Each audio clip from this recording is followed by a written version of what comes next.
Hi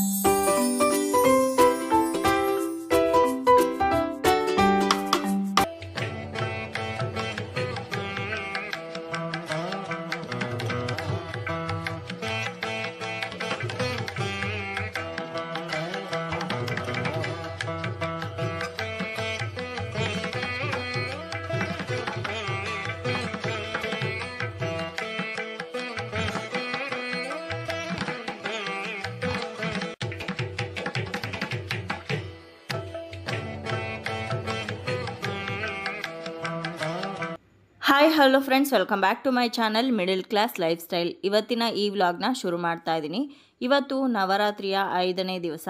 ಬೆಳಗ್ಗೆ ಬೇಗನೆ ಎದ್ದು ಮನೆಯೆಲ್ಲ ಸ್ವಚ್ಛ ಮಾಡಿ ಹೊರಗಡೆ ಹೊಸ್ತಿಲನ್ನು ಒರೆಸಿ ಅರ್ಶಿನ ಕುಂಕುಮ ಇಟ್ಟು ರಂಗೋಲಿಯನ್ನು ಹಾಕ್ತಾ ಇದ್ದೀನಿ. ಪುಟ್ಟಾಗಿದ್ರೂ ಕೂಡ ಸುಂದರವಾಗಿರುವಂಥ ಒಂದು ರಂಗೋಲಿ ಹಾಕಿ ಆ ರಂಗೋಲಿನ ಕೆಮ್ಮಣ್ಣಿಂದ ಅಲಂಕಾರ ಮಾಡಿ ಮಧ್ಯದಲ್ಲಿ ಒಂದು ಹೂ ಇಟ್ಟಿದ ತಕ್ಷಣ ಆ ರಂಗೋಲಿಗೆ ಬೇರೆನೇ ಕಳೆ ಬರುತ್ತೆ.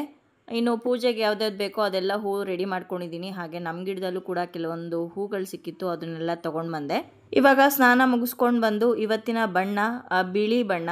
ನವರಾತ್ರಿಯ 5ನೇ ದಿವಸ ಸ್ಕಂದ ಮಾತಾ ದೇವಿಯನ್ನು ಪೂಜೆ ಮಾಡಬೇಕು. ಸಂತಾನ ಭಾಗ್ಯ ಯಾರ್ಯಾರಿಗಿಲ್ವೋ ಅಂಥವರು ಖಂಡಿತವಾಗ್ಲೂ ಇವತ್ತಿನ ದಿನ ಸ್ಕಂದ ಮಾತಾ ದೇವಿಯನ್ನು ಬೇಡ್ಕೊಂಡ್ರೆ ಸಂತಾನ ಭಾಗ್ಯ ತುಂಬ ಬೇಗ ಕರುಣಿಸ್ತಾಳೆ ಆ ಮಹಾತಾಯಿ. ಇವಾಗ ತುಳಸಿ ಗಿಡದ ಹತ್ರ ಹೊಸ್ತಿಲ ಹತ್ರ ದೀಪಗಳನ್ನು ಹಚ್ಚಿ ಹೊಸ್ತಿಲು ಪೂಜೆ ಮಾಡ್ತಾ ಇದ್ದೀನಿ. ಇನ್ನು ಬಿಳಿ ಬಣ್ಣದ ಸೀರೆ ಯಾವುದಪ್ಪ ಉಟ್ಕೊಳ್ಳೋದು ಅಂತ ತುಂಬ ಯೋಚನೆ ಮಾಡ್ತಾ ಇದ್ದೆ. ನನ್ನ ಹತ್ರ ಯಾವುದು ವೈಟ್ ಕಲರ್ ಸ್ಯಾರಿ ಇರಲಿಲ್ಲ, ತೊಗೊಂಡಿರಲಿಲ್ಲ. ನಾನು ಮದುವೆ ಸೀರೆ ತೊಗೊಂಡಿದ್ದೊಂದು ಬಿಟ್ಟರೆ ಮತ್ತೆ ಯಾವುದನ್ನು ವೈಟ್ ಕಲರ್ ತೊಗೊಂಡಿರಲಿಲ್ಲ. ವರಮಹಾಲಕ್ಷ್ಮಿ ಟೈಮಲ್ಲಿ ಈ ಸೀರೆನ ನಮ್ಮ ದೊಡ್ಡಮ್ಮ ತೊಗೊಂಡು ಬಂದು ಕೊಟ್ಟಿದ್ರು. ಬಟ್ ಅದನ್ನು ನಾನು ಉಟ್ಟಿರಲಿಲ್ಲ. ಅದರ ಬ್ಲೌಸ್ ಕೂಡ ನಾನು ಹೊಲಿಸಿರಲಿಲ್ಲ. ಫುಲ್ ಟ್ರಾನ್ಸ್ಪರೆಂಟ್ ಇದೆ, ನೆಟ್ಟೆಡ್ ಇದೆ. ಇವತ್ತು ಆ ಸ್ಯಾರಿಗೆ ಮ್ಯಾಚ್ ಆಗೋ ರೀತಿ ಒಂದು ಬ್ಲೌಸನ್ನು ಹಾಕ್ಕೊಂಡು ಅದನ್ನೇ ಉಟ್ಕೊಂಡಿದ್ದೀನಿ. ವೈಟ್ ಕಲರ್ ಬೇರೆ ಸೀರೆ ಯಾವುದು ಇಲ್ಲದೆ ಇರೋ ಕಾರಣ ಆದಷ್ಟು ಕಾಟನ್ ಅಥವಾ ರೇಷ್ಮೆ ಸೀರೆಗಳನ್ನ ಪೂಜೆ ಮಾಡುವಾಗ ಉಟ್ಕೋಬೇಕು ಅಂತ ಹೇಳ್ತಾರೆ. ಬಟ್ ಏನು ಮಾಡೋದು, ಈ ಸಲ ಇರಲಿಲ್ವಲ್ಲ ಕಾಟನ್ ಅಥವಾ ರೇಷ್ಮೆ ಸೀರೆ, ಹಾಗಾಗಿ ಈ ಸೀರೆನ ಉಟ್ಕೊಂಡೆ.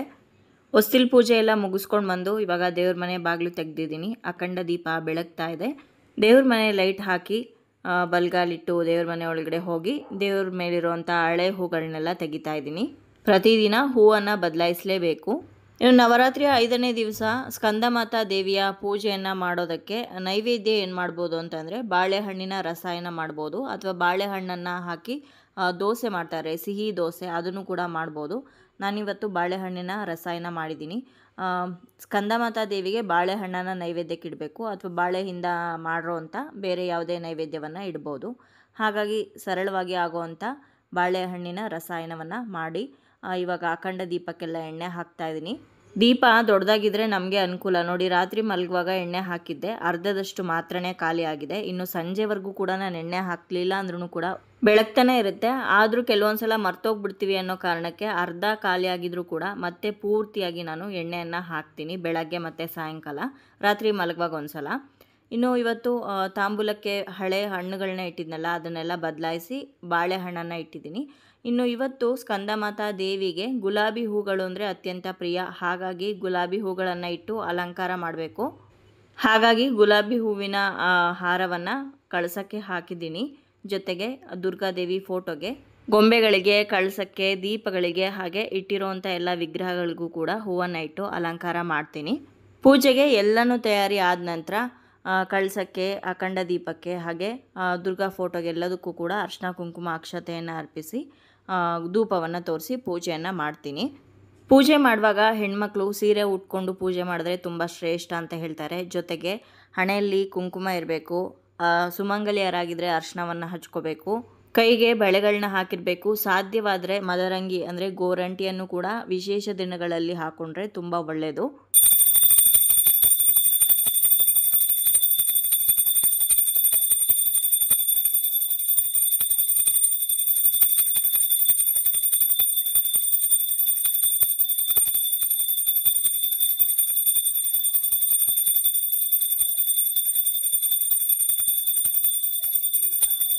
ಧೂಪ ಮಾಡಿದ್ದಾಯಿತು. ಇವಾಗ ನೈವೇದ್ಯಕ್ಕೆ ಅಂತ ಇಟ್ಕೊಂಡಿರೋದನ್ನು ನೈವೇದ್ಯ ಮಾಡಬೇಕು.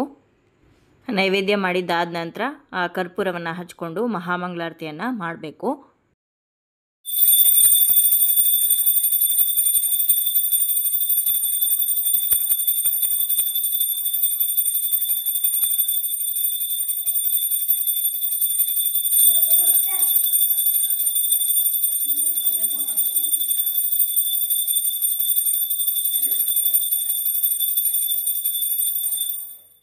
ಪೂಜೆ ಎಲ್ಲ ಆಯಿತು. ಇವಾಗ ಹೊಸ್ತಿಲಿಗೆ ಹಾಗೆ ತುಳಸಿಗೆಲ್ಲನೂ ಕೂಡ ಆರತಿ ಮಾಡಿ ಎಲ್ರಿಗೂ ಆರತಿಯನ್ನು ಕೊಟ್ಟು ನಮಸ್ಕಾರ ಮಾಡ್ಕೋಬೇಕು. ಸಾಷ್ಟಾಂಗ ನಮಸ್ಕಾರ ಹಾಕಬೇಕು, ಪ್ರದಕ್ಷಿಣೆ ಹಾಕಿ.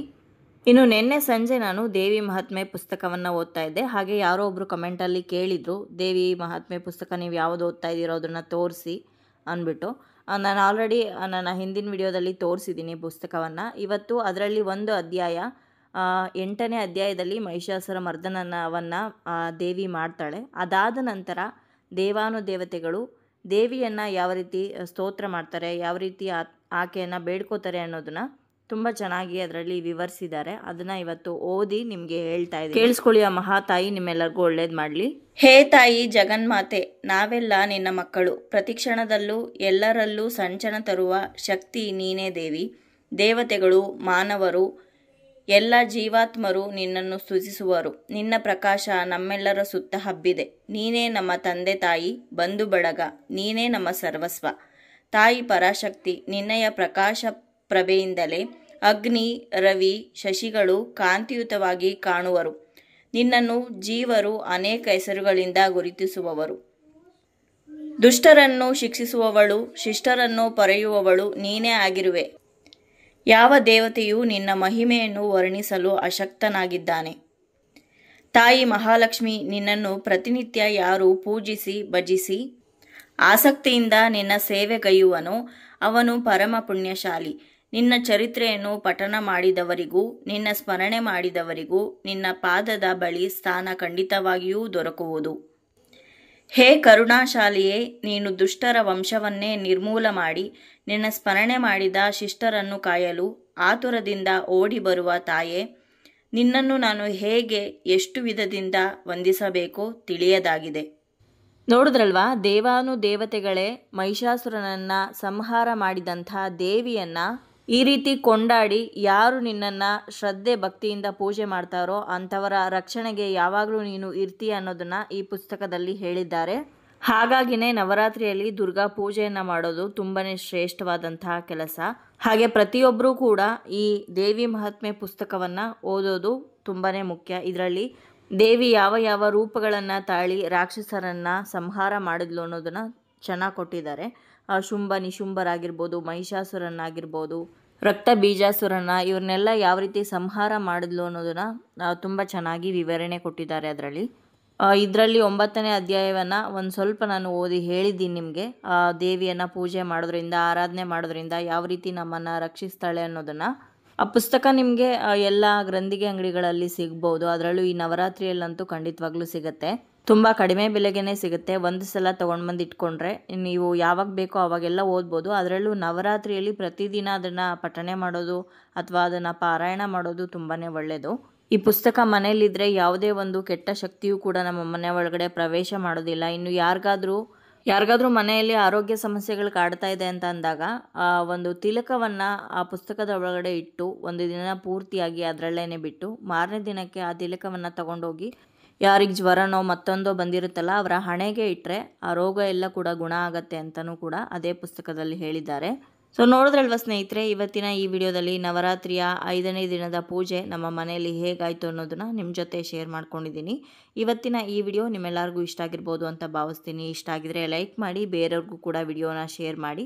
ಹಾಗೆ ನಿಮ್ಮ ಅನಿಸಿಕೆ ಅಭಿಪ್ರಾಯವನ್ನು ಖಂಡಿತವಾಗ್ಲೂ ಕಮೆಂಟ್ ಮುಖಾಂತರ ಬರೆದು ತಿಳಿಸಿ. ಮತ್ತೊಂದು ಇಂಟ್ರೆಸ್ಟಿಂಗ್ ಬ್ಲಾಗ್ ಜೊತೆಗೆ ನಿಮ್ಮನ್ನ ಮತ್ತೆ ಭೇಟಿ ಆಗ್ತೀನಿ. ಅಲ್ಲಿಯವರೆಗೂ ಧನ್ಯವಾದಗಳು. ಲೋಕ ಸಮಸ್ತ ಸುಖಿನೋ ಭವಂತು.